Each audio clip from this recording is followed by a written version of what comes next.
Estamos no ano 1961. O lugar, uma pequena vila nas montanhas cantabrianas no norte de Espanha, chamado São Sebastião de Garabandal. Moram aqui 300 pessoas numas 80 habitações de pedra na base de uma pequena montanha. Esta vila está totalmente isolada de outras na região e é bastante primitiva. As casas não possuem água canalizada e o único aquecimento é o calor que vem da lareira na cozinha. A eletricidade só há por algumas horas todas as noites. Conveniências modernas, como por exemplo automóveis e televisão, simplesmente não existem aqui. De facto, nem há um único motor na vila inteira. O povo consegue criar gado, mas tem que andar mais de 1 hora para chegar ao terreno de pasto que fica mais alto nas montanhas. Todos os membros da família participam no trabalho de campo, que consiste na maior parte na colheita de erva utilizada para a alimentação dos animais durante o duro inverno. Apesar de Garabandal ser a vila mais pobre da zona, era também a mais religiosa. Todos os dias, uma das mulheres percorre as ruas tocando um sino para relembrar à população, para rezar pelos falecidos. Todas as noites, os aldeões juntam-se na pequena igreja da vila para rezar o terço e a litania da Virgem Maria. Aos fins de semana, o padre da paróquia de Cóscio faz a desagradável subida de cavalo para celebrar a missa e ouvir confissões. Era assim Garabandal em 1961, uma simples aldeia cantabriana que permaneceu inalterada durante décadas ou talvez séculos, e como dizia o ditado popular da região, provavelmente iria ser sempre assim. Estas 4 raparigas eram típicas da vila. Viviam felizes num ambiente montanhoso. Conchita Gonzalez, de 12 anos, Maria Cruz Gonzalez, de 11, Jacinta Gonzalez, de 12, e Maria Loli Mazon, também de 12 anos de idade. Apesar de 3 das raparigas terem o mesmo sobrenome, nenhumas são parentes. Ainda havia luz ao anoitecer do dia 18 de junho de 1961, quando as 4 raparigas decidiram divertirem-se um pouco, apanhando algumas maçãs da árvore do professor que ficava situada nos subúrbios da vila. Com risadinhas de malandrice, apanharam as maçãs e refugiaram-se num caminho de vacas rochoso que dava acesso a um bosque de pinheiros numa encosta que avista a vila. Enquanto ali sentadas, divertindo-se e comendo as maçãs, ouviram de repente um ruído como um trovão. E começaram a sentir arrependimento por terem tirado as maçãs. Repentinamente, a cabeça de Conchita revirou-se para trás, com os olhos fixados para cima. As outras, ao verem-na assim, começaram a gritar e estavam prestes a fugir e irem contar à mãe dela, quando o mesmo lhes aconteceu a elas. Um anjo, numa luz brilhante, apareceu diante delas. Ele parecia um rapaz de 9 anos, mas ao mesmo tempo parecia dotado de uma força invencível. Subitamente, ele desapareceu e as raparigas voltaram ao normal. Abaladas pela experiência, correram para a igreja da vila. Uma amiga viu-as e perguntou-lhes por que estavam tão pálidas. Porque nós acabamos de ver um anjo, replicaram-lhe. Rapidamente, toda a vila cochichava acerca do acontecido, embora poucos acreditassem que as raparigas tinham realmente visto um anjo. Durante os vários dias seguintes, as raparigas viram o anjo novamente, e depois, no dia 1 de julho, ele falou: Sabeis a razão da minha vinda? É para vos anunciar que amanhã a Santíssima Virgem Maria vos irá aparecer como Nossa Senhora do Carmo.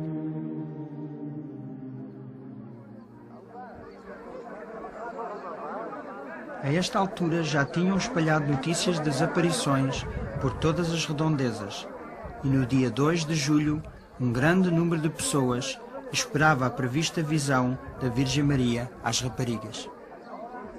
Mais ou menos às 6 da tarde, as raparigas iam a caminho do sítio do costume das aparições, quando repentinamente caíram de joelhos sobre as rochas. Numa luz brilhante, elas viram uma senhora linda entre dois anjos. Um dos anjos elas reconheceram como aquele que tinham visto várias vezes. Mais tarde, vieram a saber que era nada mais que o arcanjo São Miguel. Na parte de cima direita estava um grande olho dentro de um triângulo, ao qual as raparigas chamaram o Olho de Deus. Sem qualquer medo, as raparigas falaram com a senhora que lhes aparecia. Elas falaram das suas famílias, dos padres que ali estavam e do trabalho que faziam em casa e nas terras, e a senhora sorriu. Conchita disse que foi como se estivessem a falar com a sua mãe, que esteve ausente numa longa viagem e que acabava de chegar. Depois da êxtase, as pessoas naturalmente perguntavam como é que era a senhora. A Conchita dá esta descrição no seu diário. A Santíssima Virgem aparece com um vestido branco, um manto azul e uma coroa de pequenas estrelas douradas. Os seus pés não são visíveis. As suas mãos estendidas com um escapulário no pulso direito. O escapulário é castanho. O seu cabelo é comprido, castanho escuro e ondulado, e com um risco ao meio. Ela tem a cara de forma oval e o seu nariz é longo e delicado. A sua boca é muito bonita e os lábios cheios. A cor da sua cara é escura, mas mais clara que o do anjo. É diferente. A sua voz é encantadora, uma voz muito vulgar que não consigo descrever. Não há mulher que se pareça com a Virgem Santíssima, nem na voz, nem em nada. Mas havia uma razão pela qual a Virgem Santíssima aparecia às 4 raparigas.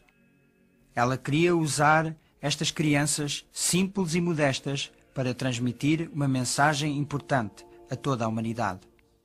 Mas sendo a mãe gentil e encantadora que ela é, ela o faria à sua maneira. Na sua segunda visita, ela veio com o seu filho e as crianças ficaram cheias de alegria quando viram o menino sorrir.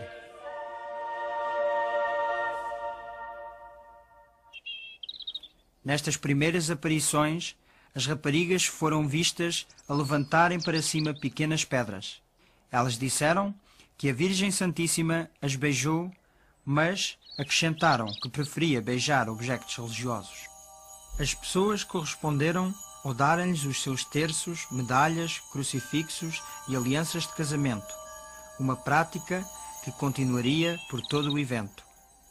No dia 4 de julho, a Virgem Maria revelou a sua mensagem às raparigas, mas disse-lhes para não a anunciarem até ao dia 18 de outubro. A autenticidade das visões tinha de ser estabelecida para que a mensagem fosse acreditada.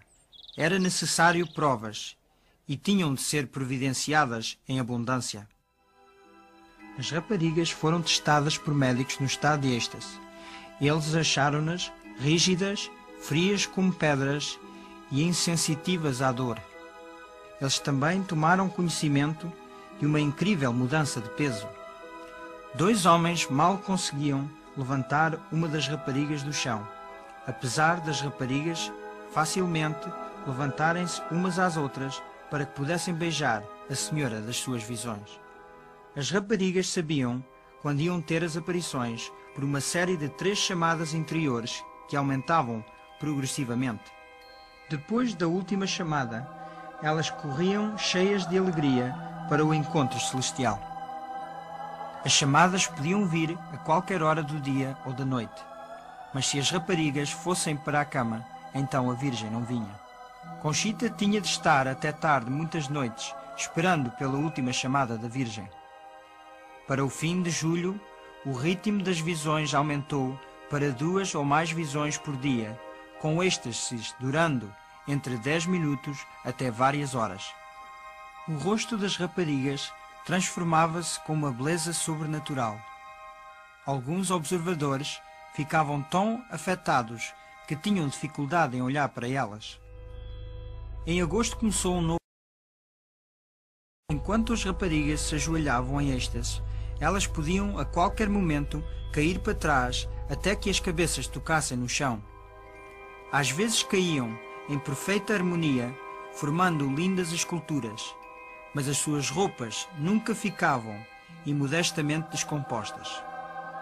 Em outras ocasiões, elas caíam diretamente para trás, batendo com a cabeça no chão, fazendo uma pancada na cabeça, causando horror aos espectadores. Mas elas nunca se magoavam e levantavam-se sem a ajuda das mãos ou dos braços. Elas começaram a andar em êxtase tanto para a frente como para trás, pela vila fora, com o olhar fixo sempre para cima. Reparem como o pé de Marie Loli cuidadosamente evita uma pedra muito saliente. Às vezes andavam tão depressa que nem os jovens da vila, a correr a toda a velocidade, conseguiam acompanhá-las. Depois, elas nem ficavam cansadas, nem transpiradas, e as pulsações estavam normais.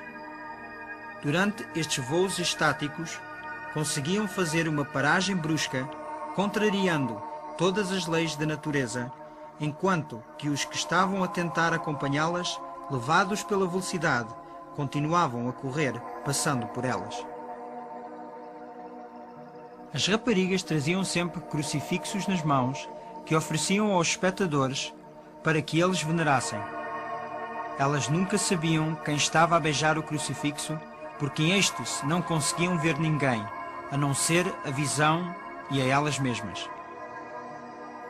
Por ordem da Virgem, elas estendiam o crucifixo para quem a Virgem quisesse que o beijasse. Depois de uma êxtase, Conchita descobriu que um que tinha beijado o crucifixo era um padre vestido à leigo.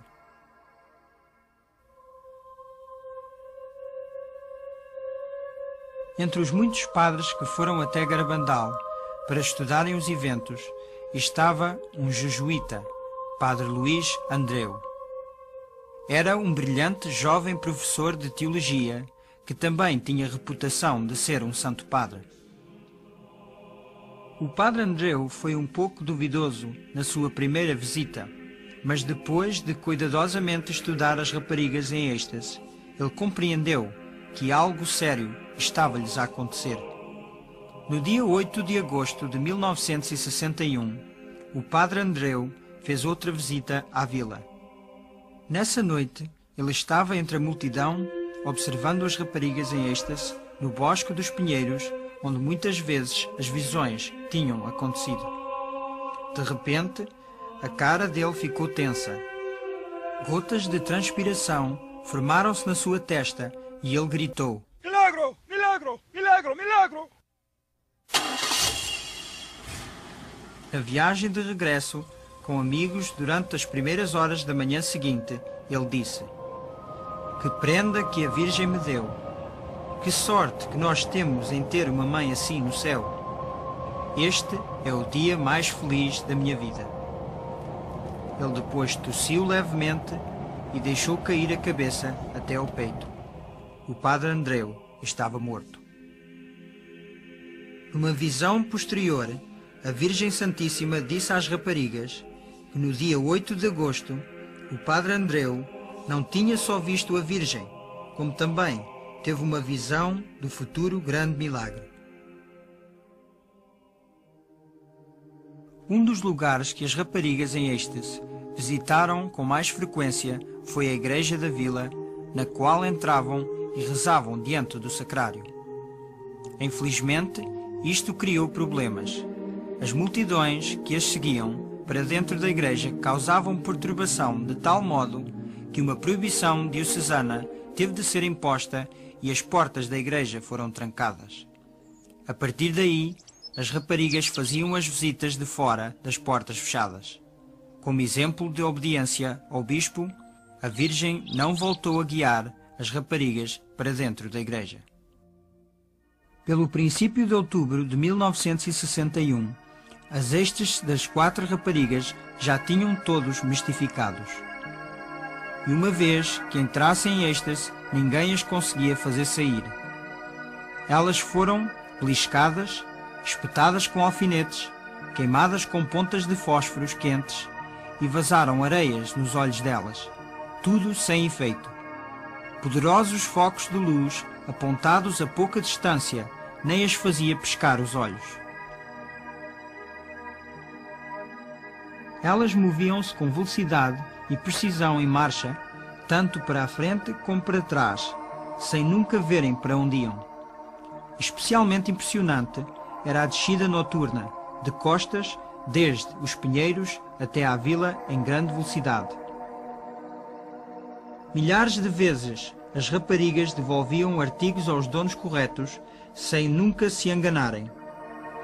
E elas faziam isto sem olhar para o objeto ou para a pessoa. Estes objetos eram geralmente amontoados numa mesa em casa de uma das raparigas quando elas não estavam presentes. Às vezes, os terços e medalhas com fios enrolavam-se todos. Mas isso não representava problema. A rapariga, em êxtase, tirava o objeto da mesa e levantava-o para a visão. Eles separavam-se facilmente nas mãos dela. Depois ela levava o objeto beijado pela Virgem e, com os olhos fixos na visão o tempo todo, abria caminho pela multidão até encontrar o dono. Era uma experiência comovente para uma pessoa ter o seu terço, medalha ou aliança de casamento devolvida desta maneira tão misteriosa. Muitos choravam, outros desmaiavam. Enquanto em êxtase as raparigas rezavam como nunca.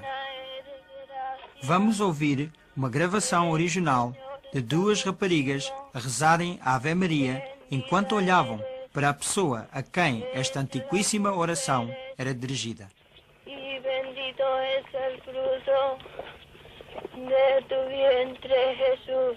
Santa María, Madre de Dios, ruega por nosotros pecadores, ahora y en la hora de nuestra muerte.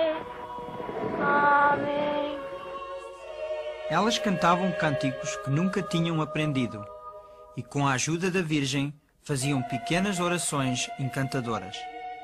Ó Virgenzita do Carmo, que alegria nos has dado, aparecendo a nós com o teu menino encantado.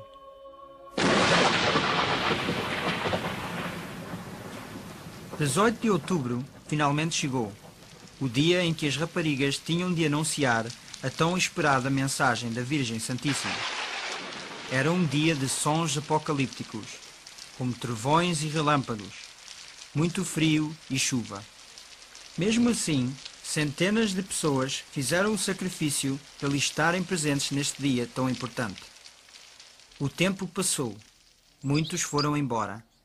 Finalmente, a mensagem foi lida em voz alta nos pinheiros àqueles que ainda ali permaneciam.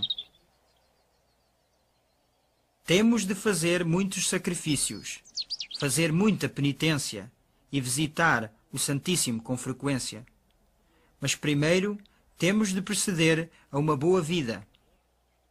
Se não o fizermos, um grande castigo cairá sobre nós. O cálice já está a encher, e se não nos emendarmos, um grande castigo cairá sobre nós. Muitos foram embora desapontados, porque esperavam mais, mas essa era a mensagem, curta e direta. A mais carinhosa de todas as mães acabou de dizer aos seus filhos, em linguagem simples, o que eles devem fazer para evitar um castigo de Deus, que de longe ultrapassava qualquer castigo que o homem pudesse causar a si mesmo. As êxtases das raparigas continuaram durante os meses de inverno. As chamadas vinham a qualquer hora do dia ou da noite. A Virgem Maria estava absolutamente séria sobre a penitência e sacrifícios que tinha pedido na sua mensagem. Mas assim que as raparigas entravam em êxtase, elas não sentiam nada. Num dia de forte tempestade de neve, formou-se nos braços estendidos da Conchita cumos de neve. Ela não se apercebeu disso.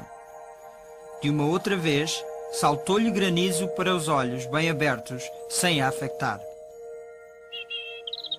Durante toda a primavera e pelo verão de 1962, as visitas da Virgem Santíssima e de São Miguel continuaram.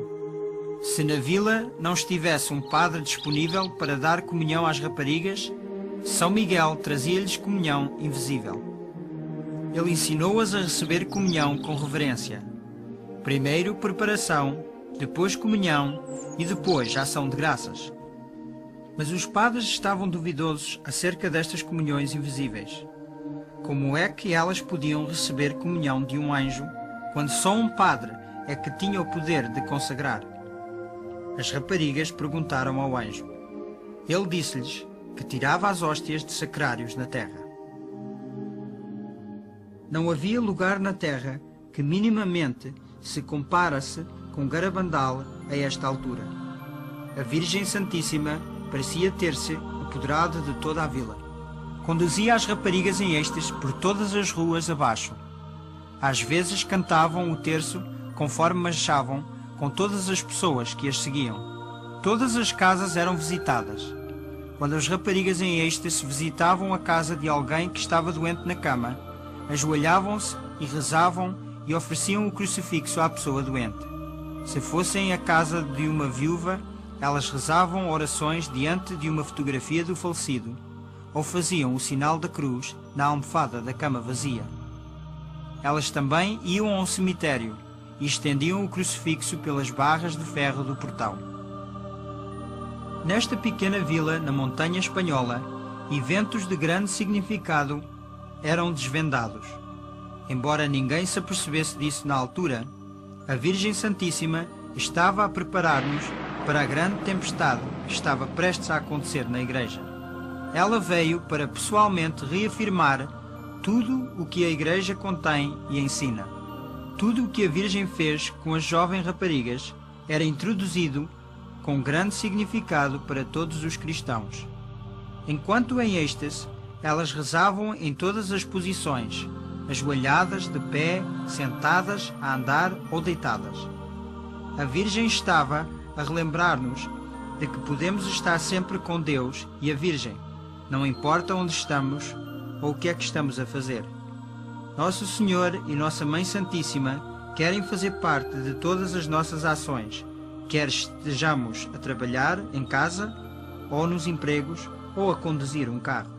Quando os táxis que traziam pessoas até Garabandal estavam estacionados na vila, as raparigas em êxtase foram com os crucifixos e traçaram o sinal da cruz no para-brisas. Nada era insignificante para a Virgem. Até se interessa com as nossas vacas, disse Marie Loli, depois de uma êxtase. Através das raparigas, a Virgem ensinou-nos como devíamos comportar-nos com os nossos vizinhos. Se um dos sapatos caísse às raparigas enquanto andavam em êxtase pelo terreno agreste, a Virgem recomendava que outra rapariga colocasse o sapato no pé da sua amiga. Às vezes, conforme as duas raparigas caminhassem pela vila juntas, separavam-nas por ruas diferentes, mas ambas continuavam em êxtase, e quando se encontravam, abraçavam-se. Quando andavam juntas em êxtase, caminhavam sempre de braço dado ou de mão dada. E quem era esta senhora de luz que atuava de uma maneira tão poderosa numa pequena montanha isolada de Garabandal?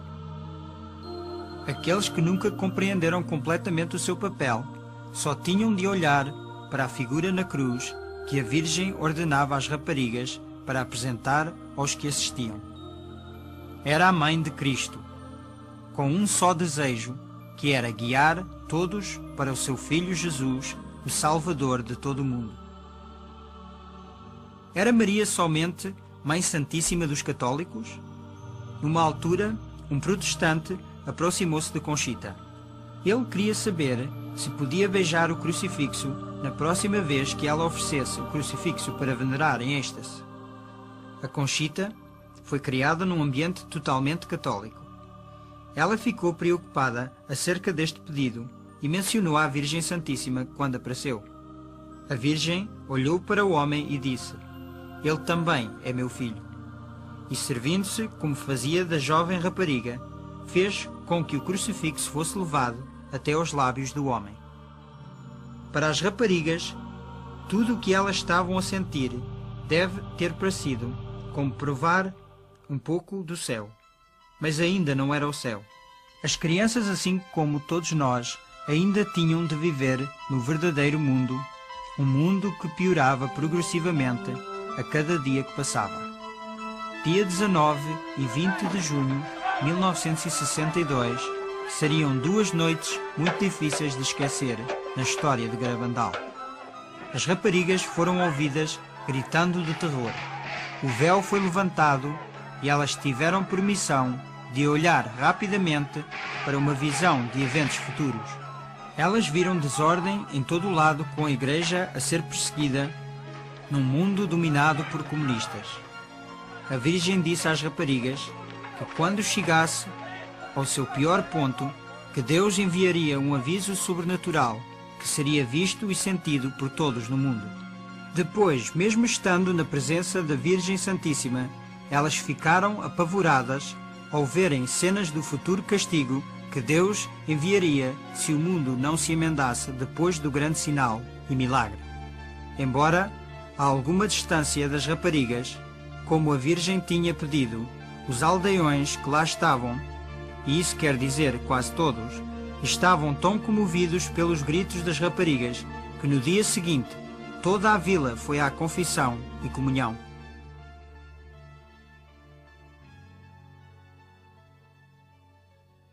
Durante algum tempo, as raparigas pediram à Virgem Santíssima e a São Miguel para fazer um milagre para convencer aqueles que não acreditavam. Finalmente, São Miguel disse a Conchita que numa certa data indicada pela Virgem, a comunhão invisível que ele tinha andado a dar iria, nesse dia, tornar-se visível na língua dela. A Conchita chamou a isto um pequeno milagre, porque ela pensava que a hóstia se podia sempre ver pelos observadores, sempre que ela a recebia. Quando o dia anunciado pela Conchita 15 dias antes chegou, várias centenas de pessoas estavam na vila, mas a espera foi longa e cansativa. Muitos ficaram desencorajados e foram embora. Depois, mais ou menos, à 1h30 da manhã do dia 19, a Conchita saiu da sua casa em êxtase, virou a esquina e, conforme a multidão apertava em seu redor, caiu de joelhos numa estrada adjacente. Ela depois pôs a língua de fora. Aqueles que estavam mais perto afirmavam que estava vazia. De repente, mais rápido do que o olho humano podia detectar, uma hóstia branca e brilhante apareceu na língua da rapariga. Um homem de negócios de Barcelona, com uma câmara de filmar emprestada e só com a iluminação de uma pilha, filmou, mostrando a hóstia na língua da Conchita. Aqui estava o milagre anunciado anteriormente, realizado e gravado em filme para servir como prova da autenticidade dos acontecimentos em Garabandal. Em outubro de 1962, a 900 milhas de Garabandal, outro evento estava a desenvolver-se que iria causar repercussão dentro da Igreja nunca vista em tempos modernos. O Papa João XXIII acabará de abrir o Segundo Concílio Vaticano. Uma pergunta natural surgiu. Haveria aí alguma relação entre este monumental evento eclesiástico e os acontecimentos remarcáveis na vila da pequena montanha do norte da Espanha? A resposta é um injustificado sim, mas só no futuro todo o significado desta relação será conhecido. Em êxtase, a Conchita foi ouvida repetindo as palavras da Virgem. O concílio será de todos o melhor? Será um sucesso?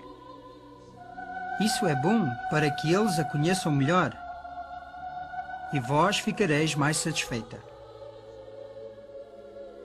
Em janeiro de 1963, as visões acabaram para Maria Loli, Jacinta e Maricruz. Só a Conchita continuou a ter visões, mas eram menos e mais distanciadas umas das outras.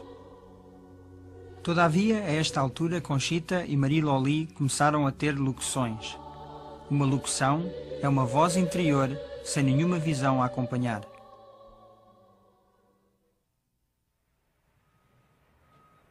Em 1947, Joey Lomangino perdeu a vista e o olfato num monstruoso acidente que lhe separou os nervos ópticos e olfáticos. Depois de um longo período de reajustamento, ele emergiu em 1961 como um homem de negócios de sucesso. Mas extremamente cansado de tanto trabalho, o médico aconselhou-o a tirar umas férias para a Europa. E então deixou a sua casa em Lindenhurst, Nova York, com familiares e foi visitar o seu tio no sul da Itália. Joey não era muito religioso nessa altura e, devido à insistência do seu tio, consentiu fazer uma longa viagem de carro até São Giovanni Rotondo, onde morava o Padre Pio, o estigmatizado. Este padre franciscano, com as chagas de Cristo nas mãos, pés e lado, era venerado como um santo em vida. Mas Joey não antecipou nenhum encontro pessoal. Depois da missa ter terminado, ele encontrou-se num quarto com outro homem para receber a bênção do padre quando ele passasse. Assim que o Padre Pio entrou no quarto, ajoelhámos-nos todos para receber a sua bênção. E o Padre Pio, que vinha do lado esquerdo do quarto, atravessou pela frente. De repente, ouvi joelhos a moverem-se e eu não sabia o que estava a passar. O Padre Pio tinha os braços à minha volta e começou a beijar-me na testa. Ele disse: Joy, estou tão contente por te ver. E o meu tio disse-me que era o Padre Pio abraçar-me. E eu fiquei sem palavras, porque eu era quase a última pessoa ali. E ninguém sabia, nem eu mesmo, que ia ver o Padre Pio. Joey estava profundamente impressionado e 2 anos mais tarde voltou a São Giovanni. Desta vez, ele decidiu ir confessar-se ao Padre Pio, que não falava inglês. Eu fui ao confessionário do Padre Pio e ajoelhei-me. Ele pegou-me pela mão e eu fiquei chocado, pois pensava que todos os confessionários fossem como os americanos, com painel. Depois, em perfeito inglês, disse-me: Joy, confessa-te. E eu, para dizer a verdade, fiquei envergonhado, pois não seguia uma vida sã. E por isso, fiquei simplesmente pasmado. Não sabia o que dizer. Então o Padre Pio voltou a pegar-me na mão, assim, e disse-me: confessa-te. Mais uma vez, tive muita dificuldade em responder-lhe. Depois, também em perfeito inglês, disse-me: Joy, lembras-te quando estavas num bar com uma mulher chamada Bárbara? Lembras-te dos pecados que cometeste? E novamente, em perfeito inglês, ele, como se lesse uma lista, foi dizendo as pessoas com quem eu estava, os sítios onde eu estava e os pecados que cometi. É claro que eu fiquei a transpirar, mas tinha a graça de Deus para realizar esta confissão. E se tivesse de passar novamente por esta situação, para ser feliz, não hesitaria. Então, acreditei verdadeiramente que o Padre Pio me podia ajudar. É claro que, quando ele chegou ao fim dos meus pecados, pareceu-me que tinham passado 1000 anos. Então ele disse-me em italiano: estás arrependido? E eu disse: sim, estou, Padre. Depois absolveu-me de todos os meus pecados e eu senti os meus olhos rodar na minha cabeça. Comecei a esfregá-los, senti a cabeça a andar à roda e este fenómeno repetia-se. Depois, de repente, a minha mente ficou muito clara e ele levantou a sua mão até aos meus lábios e eu beijei-a. Ele deu-me uma pequena palmada na cara e disse-me em italiano: Joy, um pouco de paciência e um pouco de coragem e tu vais ficar bem. Eu tinha 33 anos e senti-me como se tivesse 16. Tinha uma ideia fixa de me emendar. E estava arrependido de todos os meus pecados que cometi durante toda a minha vida. Sentia-me tão bem e tão limpo que não queria envolver-me com ninguém, pois tinha medo de que, só por falar, perdesse a graça que tinha acabado de receber. Mas havia ainda outra graça guardada para o Joey quando voltou a ajoelhar-se com outro homem para receber a bênção do Padre Pio. Em 1947, quando sofri o acidente, perdi os olhos, o sentido do olfato, e isto foi tudo cozido. E aqui, em cima, tinha uma fratura de 3 polegadas. Então, quando me ajoelhei para receber a bênção do Padre Pio, senti o aroma de rosas que vinha do sangue das mãos. Quando cheirei esse aroma, fiquei atônito. Fui contra a parede com os braços, assim, para me proteger, pois não sabia o que era. Padre Pio puxou-me a mão para baixo e disse-me em italiano: Joy, não tenhas medo. E ele tocou-me assim no topo do nariz e o meu olfato foi restaurado.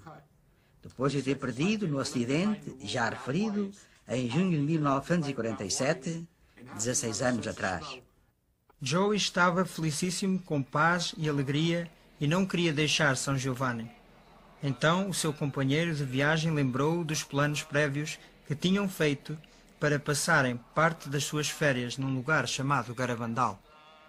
Quando o Mário me lembrou de que tínhamos de ir embora para Garabandal, eu disse: Mário, como é que nós sabemos se é verdade? Talvez não seja uma verdadeira aparição. Talvez seja um truque do demónio para me fazer perder todas as graças que acabei de receber. Vamos perguntar ao Padre Pio. E ele disse: Ok. É claro que fomos sempre muito bem recebidos pelos padres onde estava o Padre Pio. Fomos ter com eles e eu disse: Eu gostaria de falar com o Padre Pio. Pode ser? E um padre disse-me: Oh, sim, Joy. E então combinamos em voltar no mesmo dia. Quando me ajoelhei, perguntei ao Padre Pio: Padre Pio, é verdade que a Virgem está a aparecer a 4 raparigas em Garabandal? E ele disse: Sim. E eu disse: Padre Pio, devo ir lá? E ele disse: Sim, por que não? E assim aconteceu. Face a essa certeza do Padre Pio, que a Virgem estava a aparecer, perdi o medo e fomos. Fevereiro de 1963 marcou para Joey Lomangino a primeira de muitas visitas a Garabandal. Nesses dias, especialmente durante os meses de inverno, uma das poucas maneiras para chegar à vila, pelas ruas cheias de curvas da montanha, era com um carro de bois. Joey não esteve muito tempo na vila sem conhecer as crianças a quem a Virgem tinha aparecido. Ficou imediatamente impressionado pela simplicidade e sinceridade das raparigas. Conchita veio a ser a sua amiga mais próxima. Joey estava também muito impressionado pela mensagem e pela necessidade de a mesma ser divulgada, mas sentiu que lhe era difícil por causa da sua cegueira. Eu disse para mim: que posso eu fazer para dar a conhecer ao mundo o Padre Pio e Garabandal? Que pode fazer um cego? Eu era tão acanhado que nem nunca entrei sequer num teatro escolar. Joey regressou a casa. Ele tinha um livro de rascunho feito de fotografias do Padre Pio e de Garabandal, das raparigas em êxtase, com anotações debaixo, em escrita de braille. Ele depois foi visitando casas de amigos e familiares a explicar sobre o famoso padre estigmatizado e os acontecimentos remarcáveis a acontecer em Garabandal. Desta pequena semente viria a crescer um apostolado mundialmente conhecido.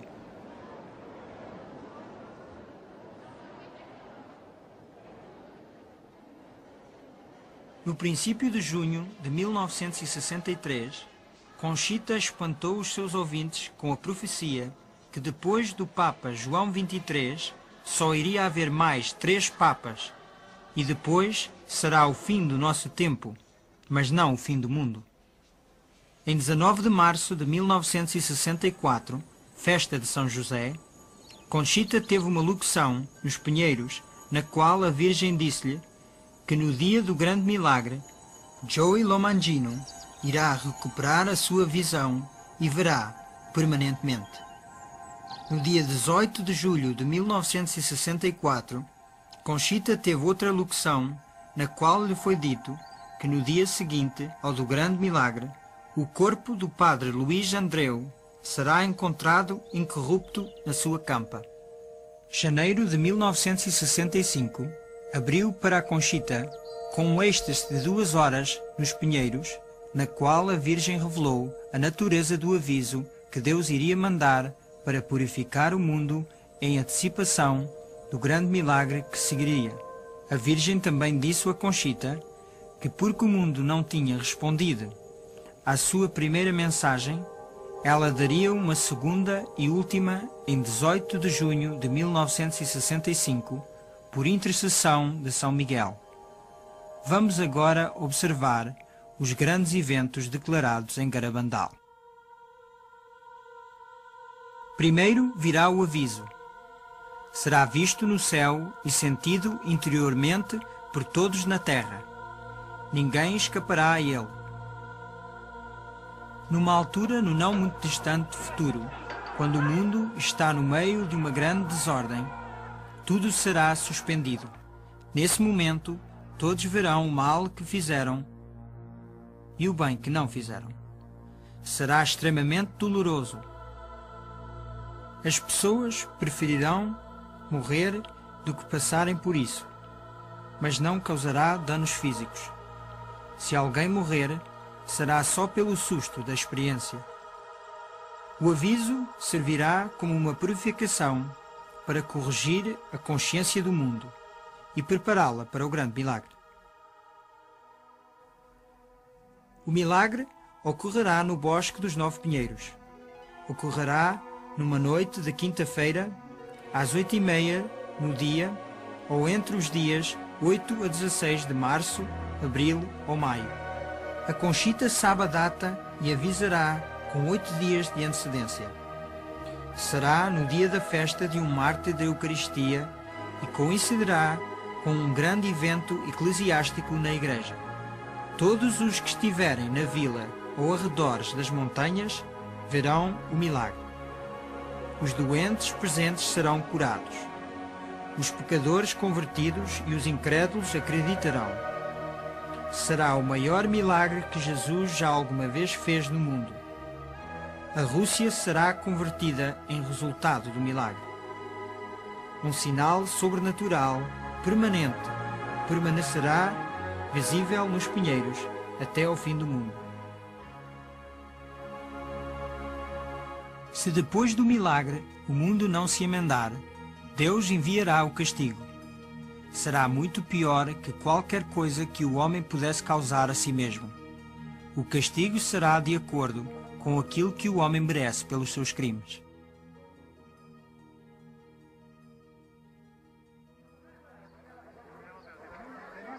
No dia 18 de junho de 1965, milhares de pessoas encheram a pequena vila de Garabandal para testemunharem a êxtase de Conchita e ouvir a segunda e última mensagem da Virgem. Mais uma vez, a multidão teve de esperar. Na noite tardia, Conchita entrou em êxtase. Ela estendeu a cruz para 3 pessoas a beijar. Depois, São Miguel deu-lhe a segunda e última mensagem da Virgem Santíssima. Como a minha mensagem de 18 de outubro não foi atendida e não foi dada a conhecer ao mundo, eu estou a avisá-los que esta é a última. Antes o cálice estava a encher, agora está deitado fora. Muitos cardeais, muitos bispos e muitos sacerdotes estão no caminho da perdição e estão a levar muitas almas com eles. Cada vez dá-se menos importância à Eucaristia. Deveriam, pelos vossos esforços, desviar a ira de Deus de vós mesmos. Se lhe pedirem perdão com um coração sincero, Ele perdoá-los-á. Eu, vossa mãe, pela intercessão de São Miguel Arcanjo, peço-vos que emendem as vossas vidas. Estão agora a receber os últimos avisos. Eu amo-vos muito e não quero a vossa condenação. Rezem a nós com sinceridade e nós satisfaremos os vossos pedidos. Devem fazer mais sacrifícios. Pensem na paixão de Jesus. 13 de novembro de 1965 foi um dia de tristeza e alegria para Conchita. A Virgem apareceu com o seu filho adolescente, mas seria pela última vez em Garabandal. Como a Virgem já tinha indicado, esta seria uma aparição especial para beijar objetos religiosos, e Conchita tinha muitos com ela. Depois de ter beijado os objetos, a Virgem disse: através do beijo que dei a estes objetos, o meu filho irá fazer prodígios. Distribui-os a outros. Fala para mim, Conchita. Fala-me sobre os meus filhos. Eu tenho-os todos debaixo do meu manto. Esta será a última vez que me vês aqui, mas estarei sempre contigo e com todos os meus filhos. Conchita, por que não vais visitar o meu filho no sacrário? Ele espera por ti de dia e de noite. Conchita disse para a Virgem: eu sou tão feliz quando vejo os dois. Por que não me levais para o céu, agora convosco? A Virgem respondeu: lembra-te do que te disse na festa do teu padroeiro.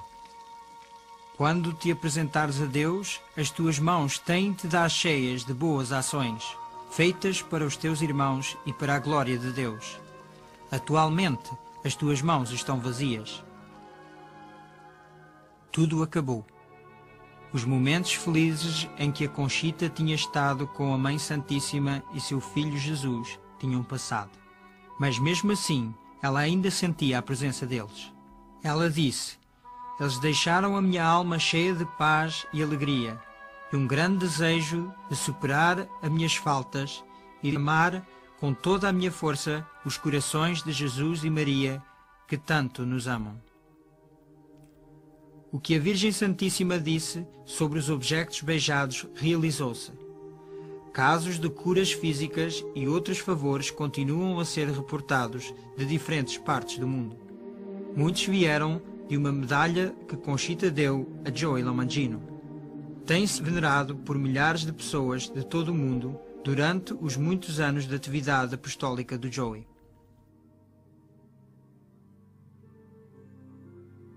E o que é que a ciência médica tem a dizer dos eventos em Garabandal?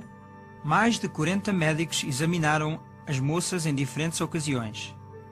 O pediatra Celestino Ortiz estudou-as durante 22 dias consecutivos. Fora de êxtase, achou-as normais e de perfeito juízo. Das suas êxtases ele disse: permanecer calado seria verdadeira cobardia científica. Não encontramos nenhuma explicação convincente para tal fenómeno. Dr. Ricardo Puncernau era um neuropsiquiatra no topo da sua profissão, conhecido internacionalmente. Ele fez a mais extensiva série de testes nas raparigas durante um período de 12 dias. Quais as conclusões dele? A quantidade e qualidade do fenómeno eliminou qualquer explicação natural.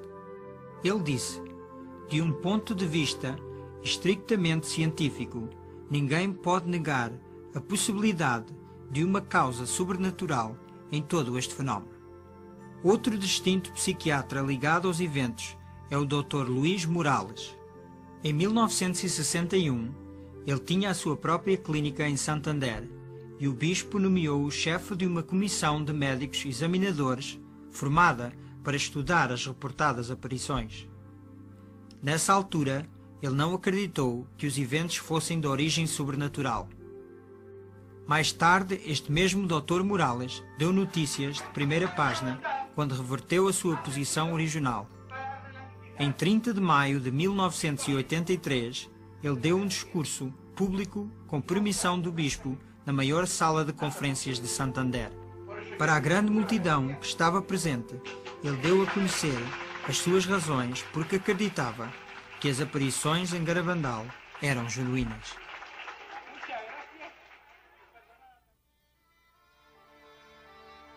Desde os primeiros dias das aparições, as moças queriam entrar na vida religiosa, mas não era para ser. Enquanto assistiam ao colégio interno das Carmelitas Missionárias em Pamplona, a Conchita teve uma locução com Jesus. Jesus disse-lhe que não era seu desejo que ela se tornasse uma religiosa, mas que ficasse no mundo para falar acerca de Maria. Hoje, todas as 4 videntes estão casadas. Conchita, Maria Loli e Jacinta estão casadas com americanos e vivem nos Estados Unidos. Maricruz ficou em Espanha e em 1971 casou com Inácio Caballero. Agora vivem em Áviles e têm 4 filhos. Em 1973, Conchita casou com Patrick Kina, de Nova York, onde agora vivem com os seus 4 filhos. Em 1974, Maria Loli casou com Francis LaFleur, de Massachusetts. Eles têm 3 filhos.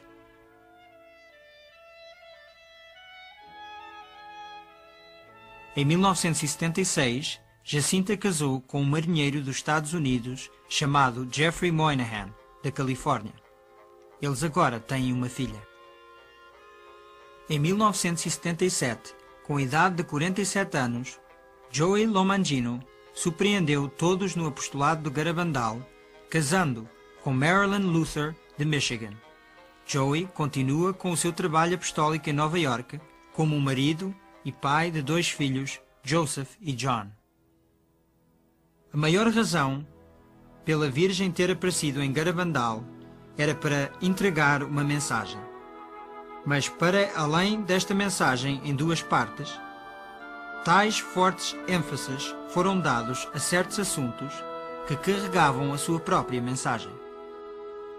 A sublime importância da Sagrada Eucaristia foi acentuada por São Miguel, dando às moças comunhão invisível e operando o milagre da hóstia visível, assim como também as suas muitas visitas ao Santíssimo Sacramento. Foi notado que durante estas visitas as raparigas nunca viraram as costas ao sacrário, chegando mesmo ao ponto de saírem da igreja a andar para trás. Durante toda a duração dos eventos, as raparigas eram constantemente encorajadas pela Virgem para rezar pelos sacerdotes. A Virgem escolheu aparecer em Garabandal como Nossa Senhora do Carmo, um título ligado ao escapulário. A Virgem falou da importância do escapulário e usava-o no seu pulso durante as aparições. O escapulário é um sinal de consagração à Mãe Santíssima. Aqueles que o usarem com fé e devoção podem ter certeza da maternal proteção da Mãe Santíssima durante os terríveis dias em que nós vivemos. O terço era uma importante característica dos eventos em Garabandal. Nossa Senhora não pediu às raparigas para o recitarem durante as aparições, mas ordenou. Primeiro ensinou-as os mistérios e como rezar devagar, meditando nas palavras. Assim que aprenderam como deve ser, a Virgem só as acompanhava na glória ao Pai.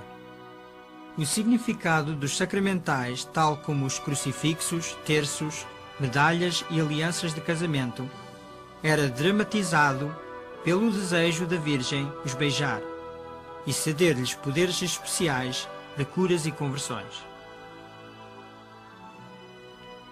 A mensagem de Garabandal é a solução celestial às crises do nosso tempo. Agora é conosco. O futuro da nossa geração será determinado pela forma em que nós respondermos.